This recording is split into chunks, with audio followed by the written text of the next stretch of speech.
Tchau. Eu agradeço muito a Celina pela oportunidade de estar aqui com vocês, então, e agradeço a presença, né, de todos vocês também. Para mim é uma honra poder, né, estar justamente nesse início aí também do seu projeto e, enfim, toda essa caminhada que a gente fez também no mestrado, né, e tudo isso acabou reverberando a longo prazo, então estou muito feliz de estar aqui, agradeço muito. E então vamos para a questão do Nietzsche. Vou fazer então hoje uma pequena palestra sobre as questões em volta do amor fati e da afirmação da vida, que são os conceitos que vão nortear justamente o ciclo aí, e as pocket aulas e tudo mais. O que a gente tem que ter em mente é que é um assunto muito denso, né? Então, assim, o Nietzsche tem muitas obras. O Nietzsche não é um filósofo sistemático, no sentido de ter um livro só sobre isso. Então, tudo que ele escreve é ao longo de toda a sua obra, tanto que o próprio conceito de amor fati vai sendo desenvolvido ao longo de vários livros, né? Também o de Eterno Retorno, a afirmação da vida, transvaloração dos valores, tudo isso vai sendo, digamos que, desenvolvido dentro da filosofia dele ao longo do tempo. Então, em vista disso, seria impossível, naturalmente, a gente abordar, né, todo o desenvolvimento desse conceito e tudo mais. É uma tarefa bem longa. Então, o que eu vou fazer aqui é basicamente sintetizar, né, esses conceitos e dar um panorama geral aí para vocês daquilo que o Nietzsche tinha por isso, claro, uma interpretação minha também, né? A gente não pode tirar esse fato. Mas, então, eu elenquei todos esses pontos. Na verdade, são 14 pontos, onde vamos, então, entender um pouquinho dessas questões. Tá? Então, a primeira coisa a se pensar é o que estava acontecendo ali no momento e o que se tinha, digamos assim, em termos... O que se passava no Nietzsche também, né?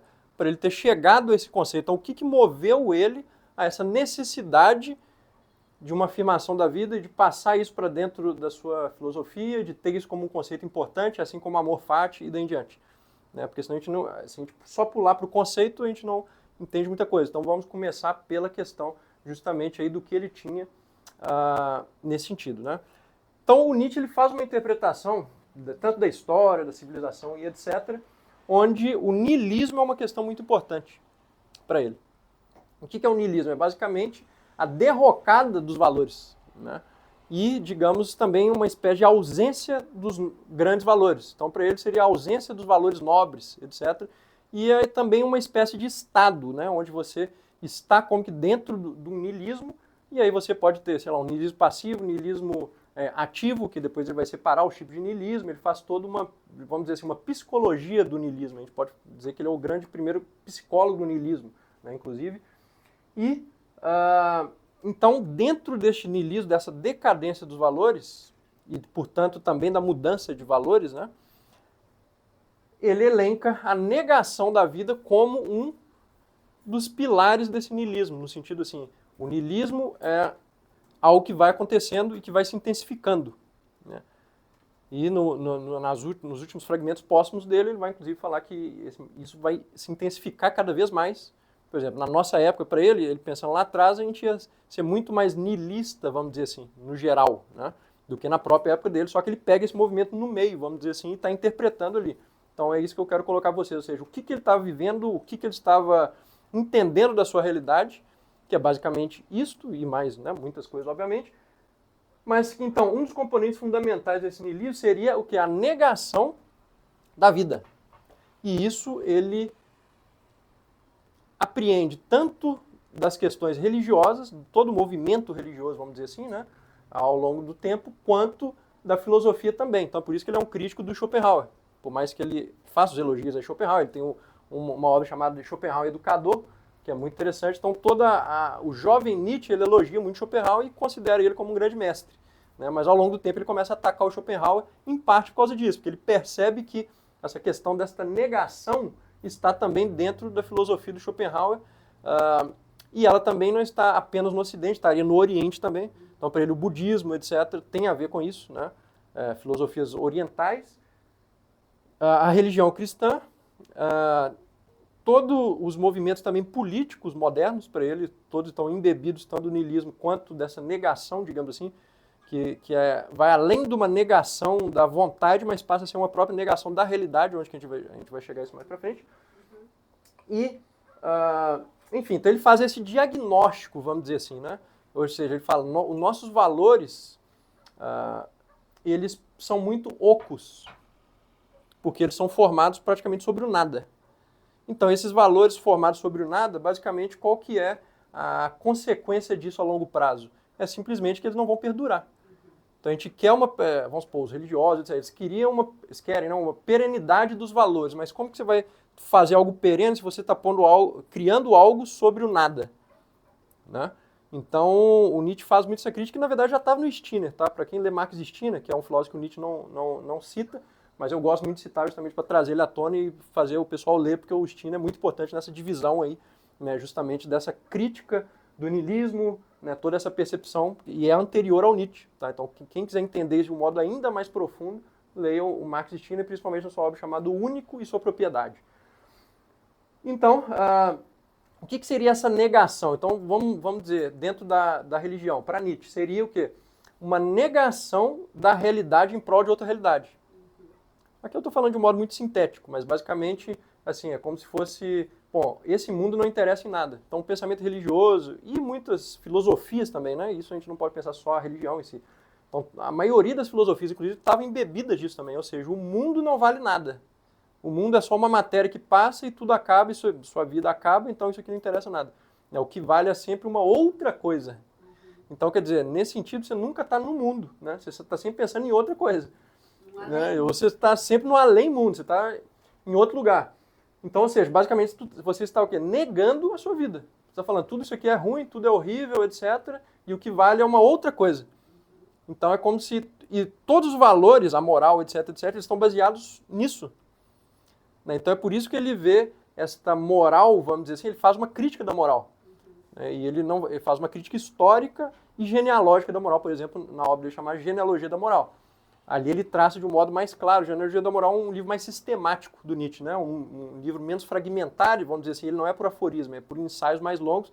Então ali ele faz a crítica da moral de um modo bem afiado, vamos dizer assim, mais sistemático, né? E então todos esses valores estariam imbuídos dessas questões, ou seja, de um desprezo da vida, de um desprezo do corpo. Por que do corpo? Porque se o corpo também ele é simplesmente perecível e o corpo... vamos dizer assim, ele está dentro desse mundo de matéria, né? Ele também não deveria valer nada. Então, a vida não vale, o corpo não vale, etc. Só que, imagine que para o Nietzsche isso é uma inversão do mundo. Porque o mundo ele é o seu corpo e ele é a natureza e a vida. Isso, na verdade, são as únicas coisas que a gente consegue olhar e ver e experienciar de fato, né? Inclusive na ciência, né? Que tem cientistas aqui também. A ciência é isso, você tentar observar o mundo e fazer ali uma apreensão objetiva disso, etc., e estudar esse mundo. Então, quer dizer, o mundo ele tem um valor em si, senão a gente não estaria estudando o mundo.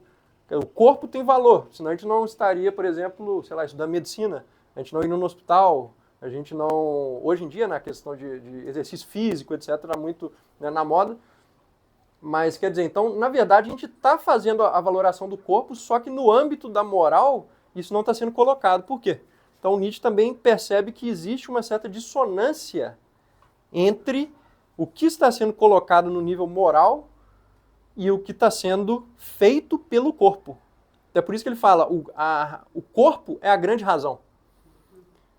Né? Porque ele nunca é, vamos supor, mentiroso, vamos dizer assim. Ele está fazendo alguma coisa. Por mais que você pense que é para outra coisa, a finalidade é outra, ou aquilo ali é para você ganhar algo quando você não tiver mais corpo, né? Vamos dizer assim, quando sua alma, enfim, depois da morte e tal. Então, para ele, o corpo é a grande razão. Né? E a razão, ela já consegue extrapolar esses limites e ir para todo lugar. Então, é totalmente diferente você criar uma moral, por exemplo, que é estabelecida a partir de questões do corpo, vamos dizer assim, né? Ou seja, questões mais naturais, naturalísticas, naturalistas, seja como vocês querem o conceito, é totalmente diferente de você criar uma moral que está apartada do corpo. Então, o Nietzsche, qual que é o grande projeto dele? É pensar um mundo e essas questões de modo a servir a vida e não a negar a vida. Daí a questão da afirmação de vida que a gente vai chegar mais para frente, tá? E dentro disso ele percebe também o pessimismo. Esse pessimismo para ele vem de dentro da religião, principalmente da cristã. Né? Por exemplo, os símbolos cristãos são símbolos de certo pessimismo, né? Então, quer dizer, é Deus morrendo, Jesus, né, morrendo na cruz, etc. Então, se a gente pega, existe toda uma questão muito obscura, né, nesses símbolos. E se a gente pega, por exemplo, os símbolos gregos ou greco-romanos, a gente vê uma outra interpretação da vida, quer dizer, uma coisa muito mais heróica, né? Ou seja, o que interessa não é exatamente o sofrimento do ponto de vista da negação do mundo.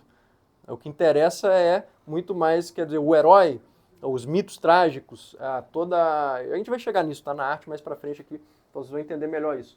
E esse pessimismo, ele vai, não apenas de dentro da religião, se espalha, no sentido moral, etc., mas também vai para dentro das filosofias, e é nisso que vai a crítica dele a Schopenhauer, é a partir disso. Por quê? Porque o Schopenhauer, por mais que ele não fosse um filósofo, vamos dizer, religioso, etc., ele é um filósofo que traz todos esses elementos cristãos e budistas para dentro da sua moral. A questão do altruísmo, a questão da vontade. Eu não vou entrar aqui dentro da filosofia de Schopenhauer, teria que fazer toda uma outra palestra. A negação da vontade. Isso, a negação da vontade de vida. Então existe isso dentro da filosofia de Schopenhauer. Tá? Outra vez a gente pode fazer aqui toda uma palestra sobre Schopenhauer. Inclusive eu fiz há 3 semanas atrás só sobre Schopenhauer, nem citei o Nietzsche lá. Mas enfim, então o Schopenhauer é um outro mundo e o Nietzsche vai fazer essa crítica dele e com isso vai também criticar a arte do seu tempo. Vai criticar o Wagner, por exemplo, que era o melhor amigo dele na época, né? Então toda a sua juventude ele passa como um grande amigo do Wagner, né? E que admira sua obra e tudo mais, mas depois ele vai fazer esse rompimento também com Wagner por causa disso, porque o Wagner pega a filosofia de Schopenhauer e traz ela para dentro da sua música. Né? Quando o Wagner faz isso, e ele inclusive dá os finais de ópera, finais que a gente considera hoje como finais schopenhauerianos. Ou seja, ele troca os mitos nórdicos para um final mais pessimista à la Schopenhauer. Então o Nietzsche ele faz essa crítica a Wagner muito por causa disso, por ter se embebido, né, nessa fonte da negação, do pessimismo, do niilismo, etc. Né? Então, isso é só para vocês terem um panorama geral do que ele estava vivendo, quem que ele estava criticando, o que ele estava pensando exatamente, para então a gente entender o porquê da necessidade, segundo ele, do amor fati, afirmação da vida, etc. Tá?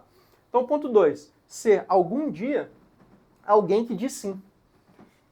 E isso na Gaia Ciência em 1882, antes mesmo dele vir com o pensamento do eterno retorno, do amor fati no sentido aprofundado e de outros conceitos dele. Tá? Então, ou seja, isso aqui é como se fosse uma das primeiras vezes que ele coloca esse pensamento de um modo mais claro, mais objetivo para a gente, mas ainda sem dar, digamos assim, um embasamento mais forte para esse conceito que a gente vai chegar mais na frente com o amor fati.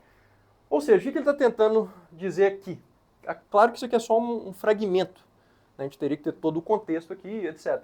Mas ser alguém de algum dia que diz sim. Ou seja, ele nota que se ele seguir naquele caminho ali, ele vai ser um negador. Ele vai ser alguém que está dizendo não.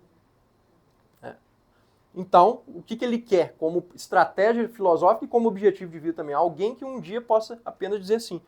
O que é esse dizer sim para ele? Que a gente vai aprofundar mais para frente também. É basicamente você ir na contramão da negação da vida, do pessimismo, do niilismo.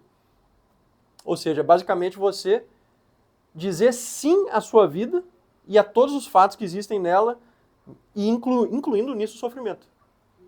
É não tomar o sofrimento como a fonte a partir da qual você deve negar a sua vida. Como Schopenhauer fez, por exemplo. Então Schopenhauer diz a vida, por que ele era o príncipe do pessimismo? Porque ele diz o seguinte, a vida é algo que não deveria ser. Essa é a frase mais pessimista que pode existir, certo? Ou seja, a vida, tal como ela é, ela não deveria ser. Não, o Schopenhauer ele vai tão fundo nisso que ele coloca a hipótese, inclusive eu estava relendo a biografia dele, do Zafransky, ele coloca já quando ele era novo, assim, adolescente e tal, ele já pensava coisas do tipo, tá, mesmo se existir um Deus, esse Deus, na verdade, ele só criou esse mundo como uma forma de vingar dos seus momentos mais terríveis. É como se ele quisesse expandir o seu próprio sofrimento no mundo. Então, Schopenhauer, ele interpreta dessa forma, né? Tanto que ele fazia uma crítica muito grande a Leibniz e tal, que é o otimismo metafísico, no sentido de achar que o Deus é necessariamente benevolente e ia criar o melhor dos mundos possível. Schopenhauer não, Deus criou, na verdade, o pior dos mundos.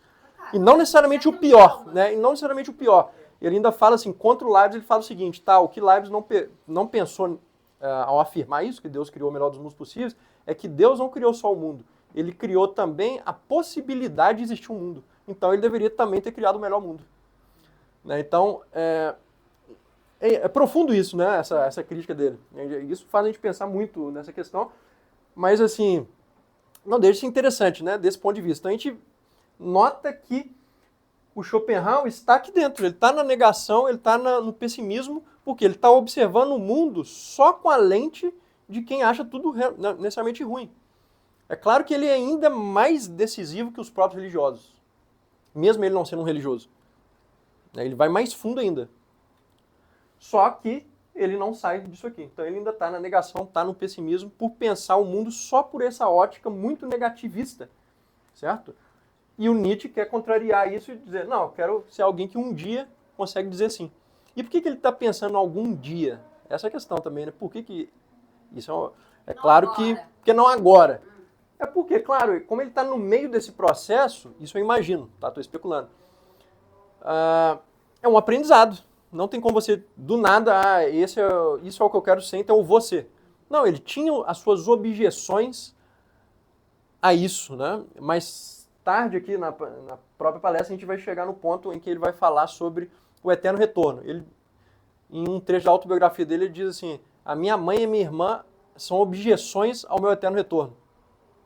Então, ou seja, ele tem questões, por exemplo, com a família dele, que fazem com que ele não consiga ser um afirmador total ainda. Tá? Porque a gente vai chegar nisso, mas basicamente o eterno retorno seria o retorno de tudo. Quando voltar tudo, eu vou explicar o eterno retorno, tá? mais aprofundadamente. Só que basicamente o eterno retorno, então, com o retorno, né, da eternidade no mundo, tudo vai ser igual de novo, então aí ele teria que afirmar, de novo eu vou ter que estar no mesmo mundo com a minha mãe e minha irmã. Então isso para ele seria terrível. Só que para ele ser um afirmador, ele teria que inclusive superar isso. Ele teria que dizer sim mesmo a isso. E claro, isso é só uma anedota dele ali. Mas claro que tem coisas piores ainda, né, na vida dele, etc. A própria doença dele. Ele teria que dizer sim à própria doença. Sim. Né, dizer sim à morte do pai dele, que afetou ele, e daí em diante. Então, é isso, é dizer sim como um aprendizado. Então aqui ele deixa claro que isso é um aprendizado gradual, que não é algo que simplesmente você vai pensar e a partir daquele momento você vai começar a dizer sim. Né? E aí sim, a gente chega à questão do amor fati, que eu vou explicar, e, no entanto, dá para vocês um outro panorama, que é a questão dos estoicos. Então, como um dos nossos temas principais é o amor fati em Nietzsche, a gente tem que saber que o amor fati, na verdade, não é uma criação nietzschiana propriamente. Claro, o aprofundamento desse conceito, no sentido que a gente vai abordar aqui, é o Nietzsche que fez, de fato. Então ele dá esse peso maior dentro da modernidade, vamos dizer assim, da filosofia moderna, a esse conceito. Só que ele já existia, de algum modo, espalhado entre os antigos. E entre esses antigos estavam, por exemplo, Marco Aurélio, né, o livro em Meditações, muitos de vocês já devem ter lido, que é um livro, né, muito bom, e na filosofia, por exemplo, do Epicuro. Inclusive, eu peguei uma citação aqui do próprio Epicuro para mostrar para vocês o que Epicuro já tinha. Então, Epicuro escreve o seguinte, deseje que o que acontece, aconteça do jeito que acontece. E assim você será feliz. Então, isso é um resumo do que é o amor fati em si. Ou seja, você esperar do mundo o que ele está te dando. Né? Ou seja, deseje que o que acontece do jeito que acontece. Assim você será feliz. Me lembra também aquela frase, não fazer guerra ao que é feio. Exatamente, tem tudo a ver. Então, ou seja, já estava nos antigos esse pensamento afirmativo, vamos dizer assim. Porque, na verdade, de fato, a gente só tem um ressentimento contra o mundo porque a gente espera outra coisa do mundo. Mas se a gente simplesmente desejar que aconteça exatamente o que acontece, mesmo que seja ruim, acabou tudo isso. Certo? Então, é muito interessante, né? Então, já estava entre os estoicos e o Nietzsche traz isso para sua própria época e, portanto, para as épocas futuras também, para a nossa, né? A gente está falando disso agora. O amor fati de um modo sintético e de um modo, vamos dizer assim, uma reinterpretação desse conceito, né? E um aprofundamento dele, por que não? Quarto ponto, minha fórmula para a grandeza. Este é outro ponto que eu vou ler para vocês, porque eu acredito que a própria citação do Nietzsche vai trazer para nós já o conceito em si, tá? Então o Nietzsche escreve o seguinte: minha fórmula para a grandeza no homem é amor fati. Nada querer diferente, seja para trás, seja para frente, por toda a eternidade. Não apenas suportar o necessário, menos ainda ocultá-lo, mas amá-lo. Então, isso é muito interessante, né? Por quê? É uma lição. Então aqui ele está colocando para a gente o quê? Uma fórmula e o que ele acha que é o amor fati. Certo? Ou seja, não querer nada para frente nem para trás por toda a eternidade. E esse conceito de eternidade vai ser importante quando a gente for falar do eterno retorno também. Ou seja, não apenas suportar o necessário, menos ainda ocultá-lo, mas amá-lo.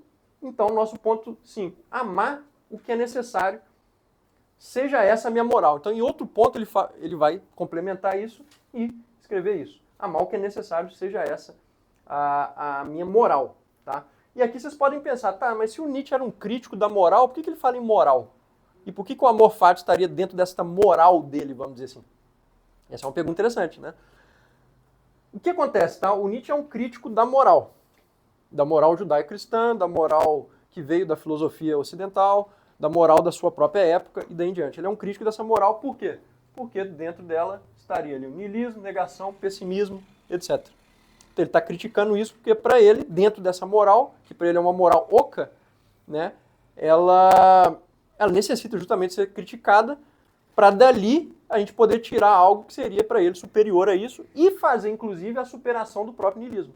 Então, Nietzsche é o primeiro filósofo que vem e diz assim, eu fui o primeiro a superar o niilismo. Ele coloca isso. É claro que isso é uma questão e até hoje todo mundo está debatendo. Será que ele realmente superou o niilismo ou será que ele é um niilista? Existem pessoas, acadêmicos, etc., defendendo ambas as posições. Não, Nietzsche não conseguiu a afirmação que ele queria e outros não. Realmente ele foi o primeiro a ser o grande afirmador, o grande que superou o niilismo. Isso é uma questão em aberto.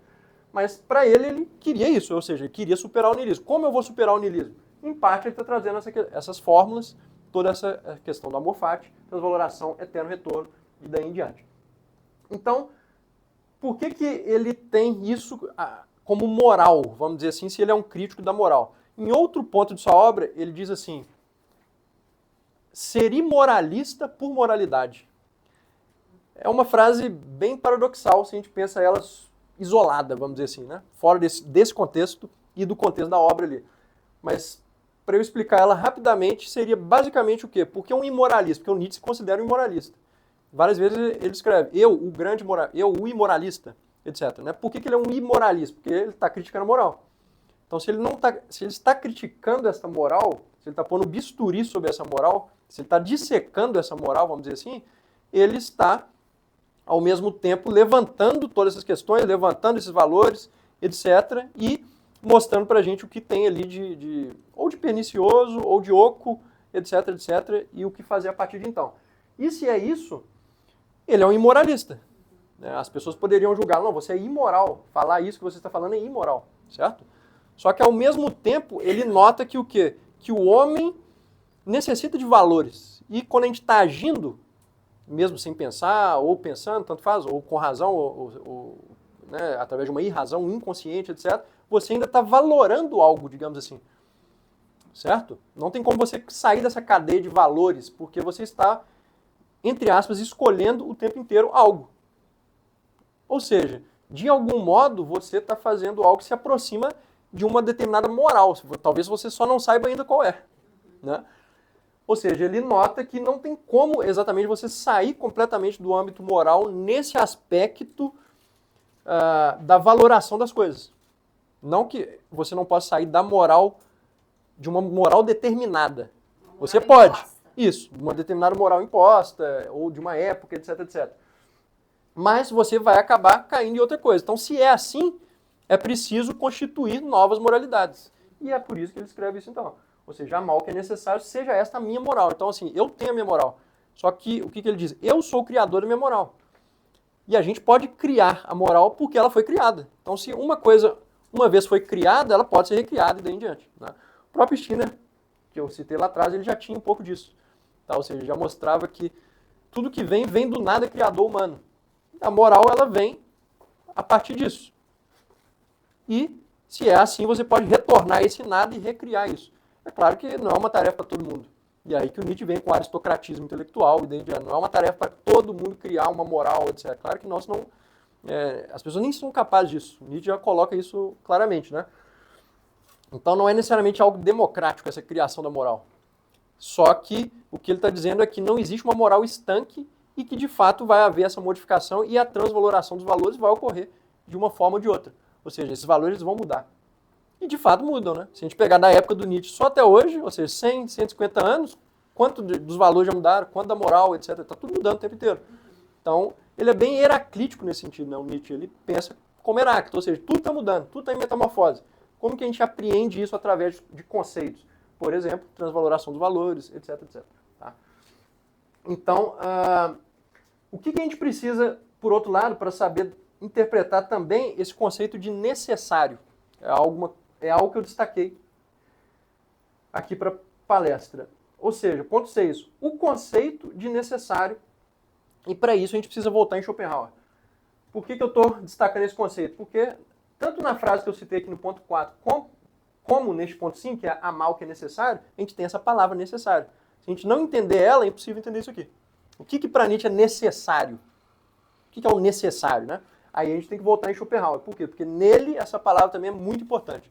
Então Schopenhauer, como ele interpreta o mundo, tá? Não só ele, isso vale para outros pensadores, também não é uma coisa exatamente dele, mas é muito forte dentro dele. Ou seja, para Schopenhauer, basicamente o mundo é causalidade. O mundo que a gente está vendo, o mundo fenomênico, né? O mundo que a ciência apreende, etc., ele é um mundo de causa e efeito. Certo? Por isso que a gente tem todo o estudo mecânico das coisas, estudo estatístico, etc., porque você consegue prever alguma coisa dentro desse mundo. Se ele não fosse isso, ou seja, relacionado a algo de causa e efeito, seria impossível de prever qualquer fenômeno. Então, se esse mundo ele tem uma causalidade, ele também age por necessidade. Ou seja, para Schopenhauer, tudo que acontece, acontece necessariamente. Inclusive, ele faz uma dura crítica ao livre-arbítrio. Ele tem um ensaio sobre o livre-arbítrio, né, que é sobre a liberdade da vontade, onde ele vai justamente tratar o ensaio inteiro, é um ensaio inclusive premiado dele, se não me engano, onde ele vai tratar só sobre essa questão, de vários pontos de vista, é bem interessante, bem profundo. Seria tempo uma palestra inteira explicar para vocês esse livro, porque realmente é bem interessante. Só que basicamente, para agora, o que a gente precisa saber disso? Que ele tinha então um mundo como justamente causalidade, e nesse sentido, tudo que acontece, acontece necessariamente e não existe liberdade. Não tem liberdade da vontade, não existe livre-arbítrio nesse sentido que a gente acha que está escolhendo. Quando a gente pensa hoje, a ciência hoje, a neurociência, etc., etc., cada vez mais ela vai chegando perto disso também, certo? Cada vez mais você vai entendendo que o cérebro humano, muitas vezes, quando a gente tem o sentimento de escolha, aquilo já foi escolhido pelo seu corpo. A gente volta, inclusive, no Nietzsche, né? O corpo como grande razão. Ou seja, o corpo está escolhendo tudo. O que vem à consciência é o mínimo possível.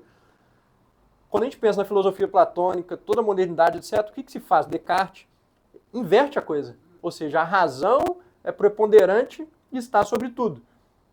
E o corpo é inferior. O que se faz? Não apenas Nietzsche, mas Schopenhauer ajuda nisso, Skinner, etc. Vários filósofos dessa época. Eles invertem isso. Então, quer dizer, o corpo, para Nietzsche, é a grande razão. Schopenhauer traz a questão do inconsciente, que depois o Freud vai beber justamente nessa fonte aí. Skinner também faz essa inversão, etc.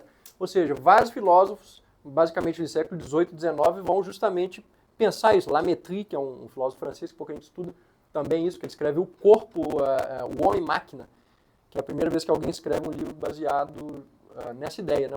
O corpo como algo puramente biológico. O Lamétrie era um médico, inclusive. E ele foi expulso da França por causa disso e acolhido na corte do Frederico II da Prússia e morreu lá. Né, que inclusive é um rei que tem tudo a ver com a música, né? Mas isso é um outro assunto. O Bach também foi lá na corte dele, etc. Ele é uma corte que acolhia muitos intelectuais da época. Enfim, então, só para dizer para vocês que nesse período essa inversão foi feita. Ou seja, quer dizer, O corpo determina a maioria das coisas. O que chega para nós na razão é o mínimo possível. Então, isso significa que se a gente quer interpretar o mundo só com base nesse processo completamente racional e completamente, vamos dizer assim, ideal, né, no sentido platônico, a gente está tiranizando o corpo e a vida. Que a gente está impondo a ele algo que está fora dos seus limites. Vamos dizer assim. Né, a gente está ultrapassando os limites da razão e querendo impor tudo ao corpo. Né? Inclusive, o Nietzsche vai voltar contra Schopenhauer no Zaratustra e dizer, implicitamente, né, que não tem como você fazer isso, tá? Eu não vou entrar nesse processo. Eu vou abandonar essa fala aqui, porque senão vai ser mais tempo, tá? Isso aqui não estava no nosso script aqui. Mas enfim, então, o que é o necessário? É isso. Você tem um mundo de causa e efeito, você não tem a liberdade ali dentro, então o que acontece? Acontece de modo necessário. Então, para Nietzsche, isso também ocorre. Ele traz isso de Schopenhauer, de outros filósofos, e escreve, inclusive, dentro de Humano Demasiado Humano, tem um aforismo que revela justamente esse pensamento, onde ele retoma, inclusive, parte ali do que a gente chama do demônio de Laplace. Ele não cita, eu acho, o Laplace, mas que já tinha esse pensamento. O Laplace é um cientista, e o Laplace ele tem isso, ele tem um pensamento de Laplace que a gente chama de demônio de Laplace. O que é isso? O Laplace ele chega e pergunta assim, tá, e se pudesse haver um demônio que calculasse todas as coisas a partir do fato dele ter todas as variáveis possíveis. Então, se ele tivesse a posse de todas as variáveis, ele calcularia o passado e o futuro para frente. O passado para trás e o futuro para frente. Então, assim, por que a gente não consegue calcular? Porque a gente não tem as variáveis. Laplace é um matemático, né? Pensem que é um matemático pensando nisso. Ou seja, eu não tenho todas as variáveis, então eu não consigo calcular a causa e efeito de tudo. Só que se eu tivesse, eu conseguiria. Ou seja, ele está pensando no mundo estritamente necessário, estritamente causal. Tá? E esse pensamento é passado adiante, etc., e chega no Nietzsche. Então chega aqui no Nietzsche e ele joga isso para dentro do conceito justamente de amor fati. Ou seja, amar o necessário. Então existe o que é necessário. Se não existisse o que é necessário, não faria sentido o amor fati.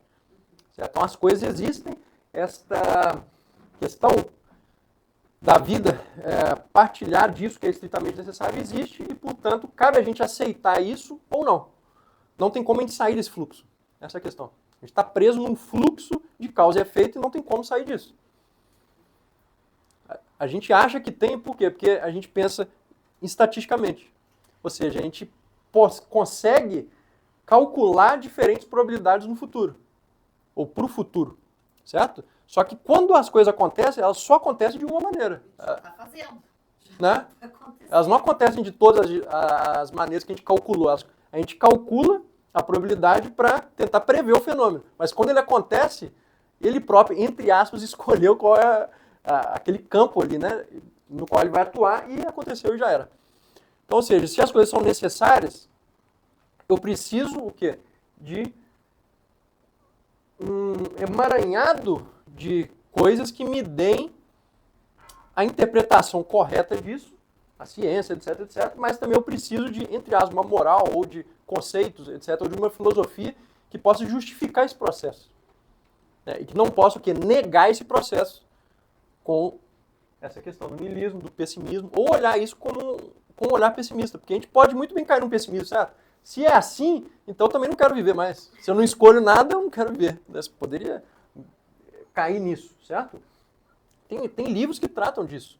Tem um romance do... Eu esqueci dele. Tem um escritor brasileiro que o romance inteiro é sobre isso. É o pai do Joel. Como que chama o... Joel Pinheiro? Isso. O pai dele escreveu um livro sobre isso.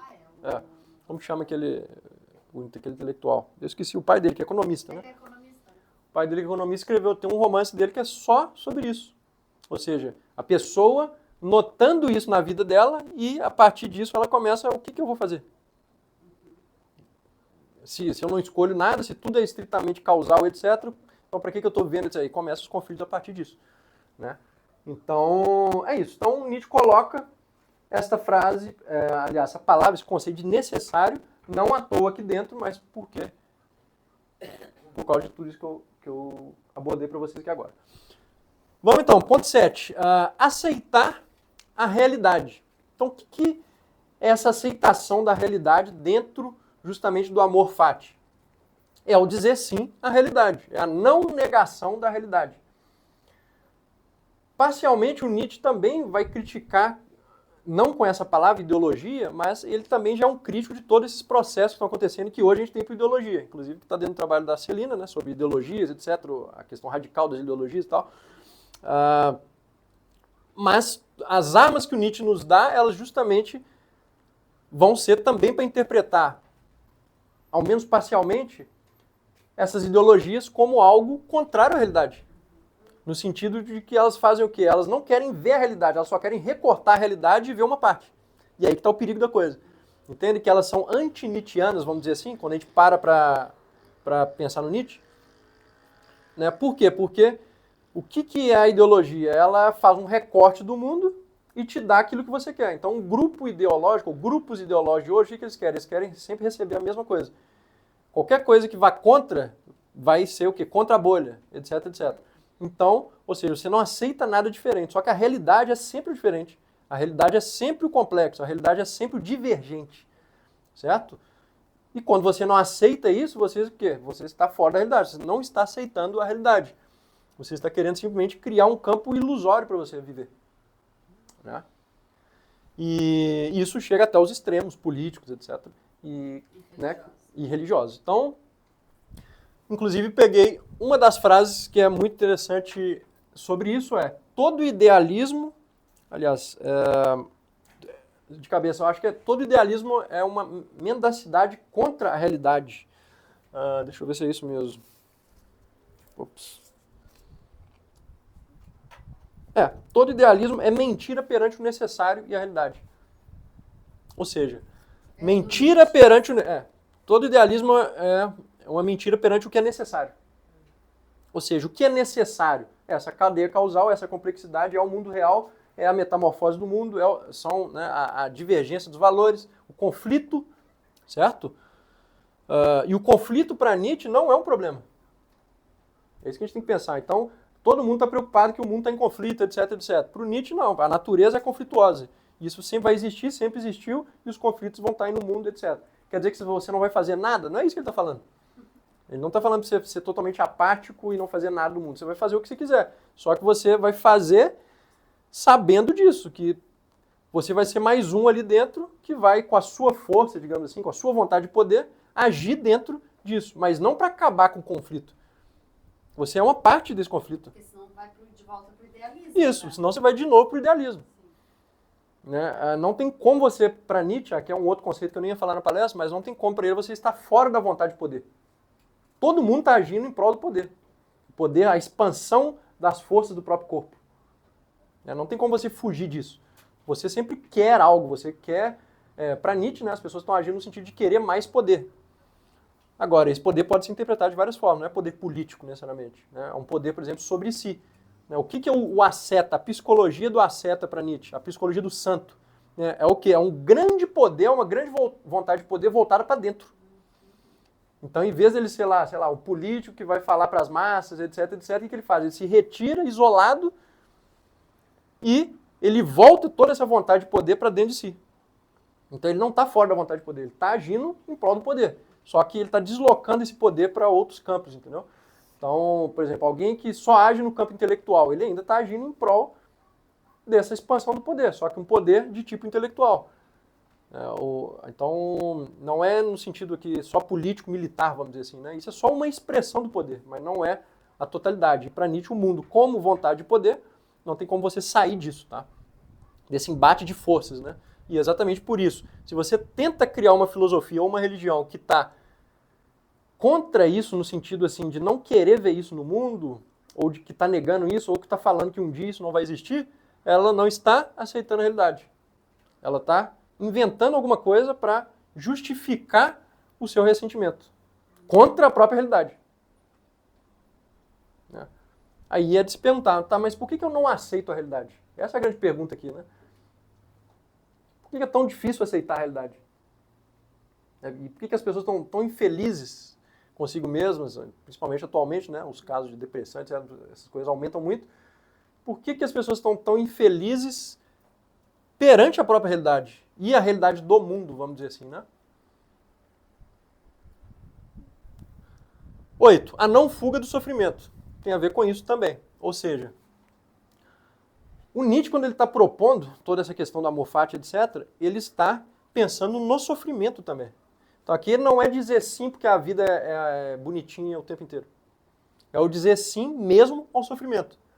Então, para o Nietzsche, só existe a elevação através do próprio sentimento, através do próprio sofrimento. Não existe elevação de tipo de consciência sem sofrimento. Eu tenho estudado, inclusive, um médico, psiquiatra, psicólogo, psiquiatra, etc., que é o Dabrowski. E o Dabrowski ele tem um conceito de desintegração positiva, que é um conceito bem interessante, ele é polonês, se eu não me engano. E nesse conceito de desintegração positiva, basicamente você tem camadas que você vai, camadas de criatividade, de unidade da personalidade, etc., né? Que a gente está cada vez mais tentando alcançar, só que para chegar nesses níveis, ocorre esse processo de desintegração positiva. Então você tem um período de sofrimento, mas para depois integrar essas variáveis em algo positivo. Né? Então, quer dizer, por que eu estou citando isso? Porque nessa própria teoria dele está claro que o sofrimento ele é necessário mesmo para a integração da personalidade. Então, para você ter cada vez uma personalidade mais forte, vamos dizer assim, né? Você perceber essa unidade aumentando, você precisa sofrer, você precisa passar por algumas coisas. Isso não quer dizer que você tem que ser sádico, etc., ou masoquista, né? Isso quer dizer que vai acontecer esses problemas, esse sofrimento, etc., mas não necessariamente eles são para a pior coisa. Né? Eles, muitas vezes, vão justamente fazendo com que sua consciência se integre ainda mais. E que é um processo que a gente não está percebendo, geralmente. A gente simplesmente passa por aquilo ali e depois não nota que isso aconteceu. Né? Então, ele tem esse conceito que é bem interessante, depois quem quiser procurar, vale a pena. Ou seja, o Nietzsche não está, obviamente, pensando no Dabrowski, ele veio 150 anos depois, mas, basicamente, ele está querendo o quê? Afirmar o sofrimento. Ou seja, a vida tem sofrimento, sim. Segundo Schopenhauer, sim, a vida, a essência da vida, em parte, ela tem a ver com sofrimento. Talvez não nesse nível que o Schopenhauer falou, né? Porque o Schopenhauer, a vida é sofrimento, não tem como você sair disso. Não é bem assim, né? A gente não está sofrendo o tempo inteiro. A gente tem períodos indiferentes, a gente tem períodos muito felizes, etc. E pode ter sofrimento ali. Alguns são mais felizes que outros, etc. Mas isso não é, assim, você não pode julgar o mundo ou a vida inteira por causa da existência do sofrimento. Essa é a questão do Nietzsche. Você não pode fazer um julgamento do todo através da parte. Essa era a questão que eu ia trazer antes, que eu não falei que eu não ia entrar nela, que o Nietzsche faz a crítica velada ao Schopenhauer no Zaratustra. Em um dos pontos lá ele fala justamente isso, que não tem como você julgar a parte pelo todo, que o Schopenhauer fazia isso. Ou seja, ele pega o sofrimento do mundo e basicamente ele critica toda a vida, a existência, ele nega a vida, porque dentro dela contém isso que não é bom, vamos dizer assim. Né? Mas por que você está... Quem diz que você pode julgar o todo pela parte? Essa é basicamente a crítica que o Nietzsche faz a ele. É velado porque ele não cita Schopenhauer no Zaratustra, né? Ele só vai escrevendo, etc. Então é isso. Então o sofrimento está como mais um componente ao qual se deve dizer sim. Tá? E aí ele continua. 9. Amor fati e eterno retorno. Então vou falar rapidamente aqui do eterno retorno. O que é o eterno retorno, tá, pessoal? De um modo bem sintético. Imagine o universo, o cosmos, etc. Tá? Para Nietzsche, o cosmos, o universo, ele tem um tempo infinito acontecendo. Só que a matéria do mundo é finita. Então, qual que é o cálculo que ele faz? Físico-filosófico, né, vamos dizer assim. Que se essa matéria é finita e o tempo é infinito, em algum momento tudo que aconteceu vai voltar a acontecer exatamente como é. Por quê? Porque isso não é mais do que uma possibilidade de junção dessa matéria que é finita. Porque o tempo é infinito. Então as combinações dessa matéria que é finita também são finitas. Então basicamente isso. Então, ou seja, basicamente para ele, você tem a eternidade no sentido temporal, mas a matéria é finita. Então vai chegar um momento em que a mesma combinação que a gente está vivendo aqui vai acontecer exatamente do mesmo jeito. Então essa mesma palestra vai ser feita quando a eternidade voltar, vamos dizer assim, né? De uma maneira vulgar, né? Quando essa eternidade retorna. Então, quando ele pega esse pensamento e leva isso para a própria vida do indivíduo, ele está criando a ideia do eterno retorno do mesmo. Ou seja, tudo vai retornar exatamente como é. E isso ele nomeia de o pensamento abissal. Que dentro do Zaratustra, inclusive, ele vai pôr um personagem lá, que é o anão, que ele não aceita o eterno retorno de si. Por quê? Porque ele é um ressentido, ele é um fraco, etc. Então ele nega essa possibilidade. Então por que é o pensamento abissal no Nietzsche? Porque para ele, só quem consegue afirmar e dizer sim ao máximo suportaria o pensamento do eterno retorno. Então essa é a ligação entre amor fati e eterno retorno. Ou seja, você precisa afirmar sua vida amor fati. Não apenas suportar a vida, mas amá-la, né? Mas ao mesmo tempo, se você fizer isso, você ainda conseguiria suportar o eterno retorno do mesmo, ou seja, você vai amar a sua vida, mas você vai amar ela caso ela retorne infinitas vezes. E você não tem outra vida, você não tem nada fora disso, você tem só essa vida e ela vai retornar infinitas vezes. Você vai amar ou odiar a sua vida. Então, por isso que é o pensamento abissal, porque se coloca uma questão quase de tipo moral também, né?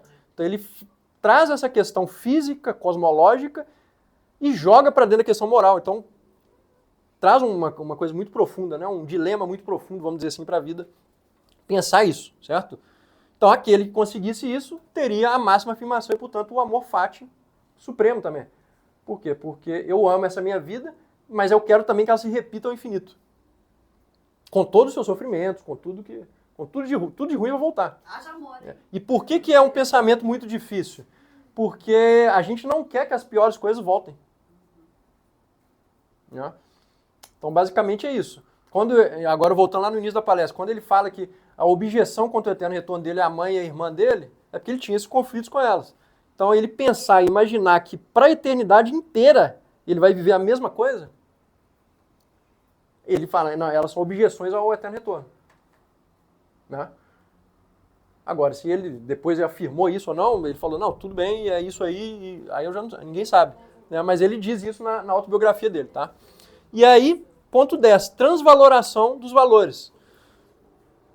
Transvaloração dos valores está implícito em tudo que eu vim falando, né? Ou seja, os valores eles têm a mudança, mas a transvaloração seria uma mudança ativa desses valores. Então, se a gente pensar bem, o próprio conceito de eterno retorno, a própria questão toda envolvendo amor fati, ela já está dentro da transvaloração. Né? Ou seja, para você mudar os valores para esse sentido que o Nietzsche nos legou, você precisaria também de uma transvaloração. Ou melhor, quando você aceita isso, o eterno retorno ao amor fati, você já está transvalorando.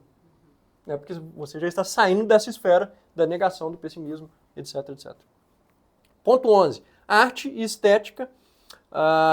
E para isso eu trouxe uma citação, vou falar ela rapidamente para vocês. Quero aprender, isso Nietzsche, quero aprender cada vez mais a considerar como belo o que há de necessário nas coisas. Então esse aqui é um resumo que eu falei. Assim serei daqueles que tornam belas as coisas. Amor fati, que esse seja doravante o meu amor. Que é uma frase, inclusive, né, que você colocou no stories ali e tal. No post. Então, quer dizer, isso aqui tem uma ponte com a estética, com a arte. A questão da arte em Nietzsche, a fisiologia da arte, etc., a gente precisaria de toda uma outra palestra, né? É um ponto que eu gosto muito, porque eu sou da música, da composição musical, etc., então é muito importante para mim o vínculo com a arte. Tá? Claro, vamos voltar. Mas aqui já tem uma ligação entre o quê? O amor fati e a arte, ou seja, assim serei daqueles que tornam belas as coisas. Então, quando você está aceitando as coisas, você não está vendo elas apenas por esse lado do sofrimento, do pessimismo, etc, etc, mas você quer ver o mundo pelo lado belo. Então você quer estetizar esse mundo. Né? Você não vai... Por isso que para o Nietzsche era uma contradição completa você falar que existe um artista pessimista, ou um artista religioso, um artista que negasse a vida. Não, porque o artista, quando ele está criando, ele já está afirmando a vida simultaneamente. Por quê? Porque ele está destacando do mundo esses lados belos do mundo, etc, etc. Né? E mesmo quando ele está destacando um ponto que é o sofrimento, aí é o que a gente vai chegar agora. Né? O que acontece? Eu vou pular esse ponto da coragem, e depois a gente entra nele na conversa final, tá? E já pular aqui para a arte. Então, a arte, aí tem a arte trágica como a aceitação da vida. Então, continuando esse diálogo com Nietzsche e Schopenhauer, de modo rápido, o Schopenhauer vê na arte trágica o ápice da negação da vida dentro da arte. Isso na Metafísica do Belo. Então vocês leiam lá na Metafísica do Belo, no capítulo anterior ao último. O último é sobre a música, o anterior é sobre poesia e sobre arte dramática. E aí ele vai dizer isso, sobre a questão da tragédia antiga, grega, moderna, etc. E então, para Schopenhauer, a arte seria o máximo desse pessimismo, digamos assim, né, dessa negação da vontade de vida colocada em obra artística. Por quê? Porque ele via ali o sofrimento no final, de uma tragédia, etc, etc. Então, aquele sofrimento é explorado de um modo artístico.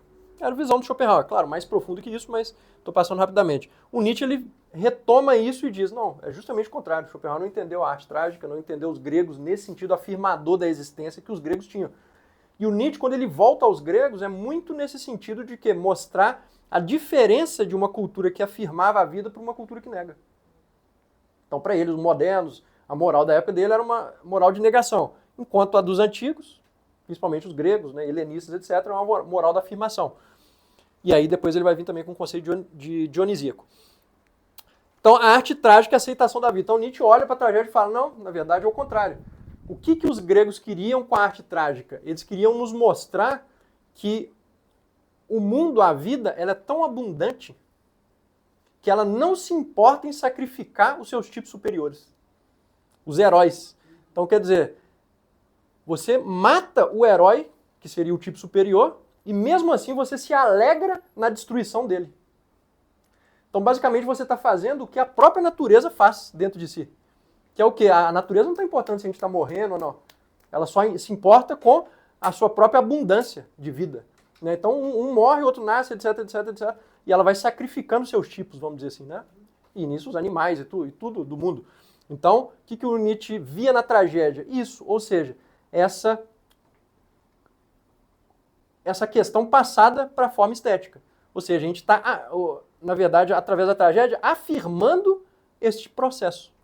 A gente está fazendo com que as pessoas se alegrem, as pessoas entrem em regozijo com o próprio sacrifício dos seus melhores tipos. E se alegrem com essa abundância. E esperem que aquilo se repita. Então essa repetição é muito importante, né, dentro da filosofia do Nietzsche. É quase um eterno retorno, só que de um outro aspecto, né, digamos assim. Então aqui ele faz a crítica da estética de Schopenhauer, da estética da negação, etc. E aí a gente chega no último ponto, né, que é a afirmação, o trágico e o dionisíaco. O dionisíaco também vale uma palestra inteira apenas sobre esse conceito, não vou entrar nele. Mas basicamente quando a gente tem o dionisíaco pela essa questão artística, essa questão inconsciente, essa questão da pulsão, essa força que a gente não controla, vamos dizer assim, né, dessas pulsões incontroláveis, vamos dizer assim, ela está muito próxima justamente da criação artística, da criação, inclusive das coisas, do mundo, etc., né, que não, na verdade está especulando quando está criando, não tem uma finalidade, mas quer que essa força se desague, vamos dizer assim, sem se perguntar se é moral ou não. Certo? Essa é a questão dionisíaca. E isso está o quê? Ao lado da afirmação da vida.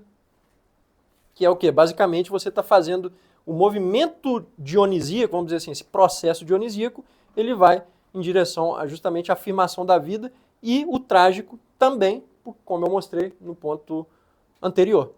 Tá? Então, quer dizer, a afirmação da vida, o dionisíaco e o trágico estão lado a lado. E aí ele vai reinterpretar toda a arte grega baseado nisso. Ou seja, o que tem a ver a tragédia com o dionisíaco? Então, o dionisíaco enquanto abundância, a tragédia como o sacrifício dos tipos superiores que tem que retornar, etc. E tudo isso no sentido de uma cultura que afirma a vida. E aí ele faz toda a leitura disso aqui. Tá? Então, basicamente é isso, pessoal. Acho que eu tracei, né, os pontos, então, relação entre afirmação de vida, amor fati, eterno retorno, e um pouquinho no final aí, tragédia, arte, dionisíaco, e expliquei um pouco desses conceitos para a gente entender melhor o amor fati. Então é isso que eu queria passar para vocês. E agora a gente abre, né, para perguntas. Eu agradeço muito. Só podia dar uma questão muito obrigado. Da coragem que você ficou ali. Ah, é. Pode ser. Então a coragem é porque a Celina ela trouxe a questão da coragem como um elemento para dentro do ciclo, né? Então eu encontrei dentro da obra do Nietzsche uma citação relativa à questão da coragem. que é a seguinte. Deixa eu só encontrar ela aqui. A coragem é o melhor matador. Mata ainda a morte porque diz: era isso? A vida? Pois bem, se repita. Ou seja, a coragem para Nietzsche é uma virtude essencial para quê? Para você estar dentro do amor fácil da eterno retorno. Porque sem a coragem, você vai continuar medroso e vai negar a vida. Então a coragem é uma virtude essencial para você chegar aqui dentro. Para romper essa barreira, dessa fraqueza, vamos dizer assim, você aceitar a vida como ela é. Ou seja, precisa ser corajoso. Então, basicamente, essa é a relação. Ai, obrigada. Muito obrigado. Valeu. Valeu demais.